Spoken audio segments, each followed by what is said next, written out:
అందరికీ నమస్కారం అండి. జీవితంలో మనకెంతోమంది బంధువులు, స్నేహితులు ఉంటారు.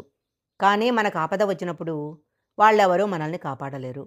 అప్పుడు మనకు మిగిలే ఒకే ఒక్క ఆశ అదే దైవము. అడవికి రాజైన ఒక ఏనుగు తన శక్తిని నమ్ముకొని గర్వంగా ఉండి చివరకు మొసలి నోట్లో చిక్కుకుంటుంది. ప్రాణాలు పోయే పరిస్థితిలో చివరకు దేవుడినే నమ్ముకుంది. ఆ క్షణంలో సాక్షాత్తు శ్రీ మహావిష్ణువు పరుగు పరుగున వచ్చి గజేంద్రుడిని ఎలా కాపాడాడు? గజేంద్ర మోక్షం కథ మనకు నేర్పించే పాఠం ఏంటి? ఈరోజు మనం 13వ ఎపిసోడ్లో తెలుసుకుందాము. ముందుగా మా వీడియోకి ఒక లైక్ కొట్టి ఓం నమో నారాయణాయ నమః అని కామెంట్ చేయండి. ఒకప్పుడు త్రికుటాచలం అనే పర్వతం మీద గజేంద్రుడు అనే ఒక అద్భుతమైన ఏనుగు ఉండేది. అది చాలా బలమైనది. తన కుటుంబానికి నాయకుడు, తన కుటుంబానికి నాయకుడు.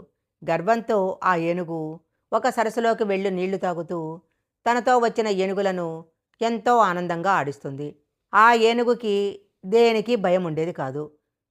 ఏ ఆపద రాదని తన బలాన్ని నమ్ముకొని చాలా గర్వంగా ఉండేది. అదృష్టం సరిగా లేకపోతే అన్నీ తిరగబడతాయి. ఒకసారి గజేంద్రుడు నీటిలో దిగగానే ఒక శక్తివంతమైన మొసలి వచ్చి దాని కాలు గట్టిగా పట్టుకుంది. ముందు గజేంద్రుడు తన బలంతో మొసలిని బయటికి లాగటానికి ప్రయత్నించాడు. కానీ నీటిలో మొసలికి ఉండే బలం ముందు గజేంద్రుడి బలం సరిపోలేదు. అలా ఒకటి కాదు, రెండు కాదు, 1000 సంవత్సరాలు పోరాటం సాగింది. గజేంద్రుడికి ఆకలి వేస్తుంది, శక్తి తగ్గిపోతుంది. తను నమ్ముకున్న కుటుంబము, స్నేహితులు అంతా వెనక్కెళ్ళిపోయారు. శక్తి తగ్గిపోయిన గజేంద్రుడికి అర్థమైంది తన బలం వల్ల ఏమీ కాదని. అప్పుడు తన తొండంతో ఒక తామర పువ్వును తుంచి ఆకాశం వైపు చూస్తూ గట్టిగా మొరపెట్టుకుంది.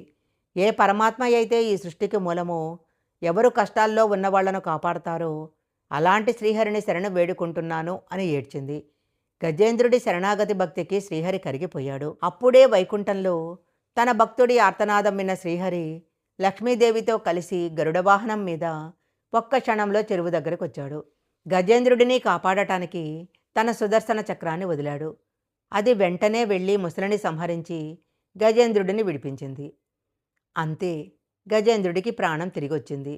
ఆ ముసలి కూడా ఒక శాపం వల్ల అలా మారిపోయింది. చనిపోగానే తన గంధర్వ రూపంలో మారి శ్రీహరిని స్తుతించింది. శ్రీహరి గజేంద్రుడికి తన సాయుధ్యాన్ని, ముక్తిని ప్రసాదించి వైకుంఠానికి తీసుకెళ్ళాడు.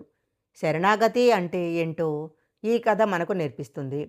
చూశారు కదా, మనం ఎంత బలవంతులమైనా దేవుని ఆశీస్సులు లేనిదే ఏదీ సాధ్యం కాదు. ఎపిసోడ్ కనుక మీకు నచ్చినట్లయితే లైక్ చేయండి, షేర్ చేయండి. ఇలాంటి మరిన్ని వీడియోల కోసం మా ఛానల్ సబ్స్క్రైబ్ చేసుకోండి.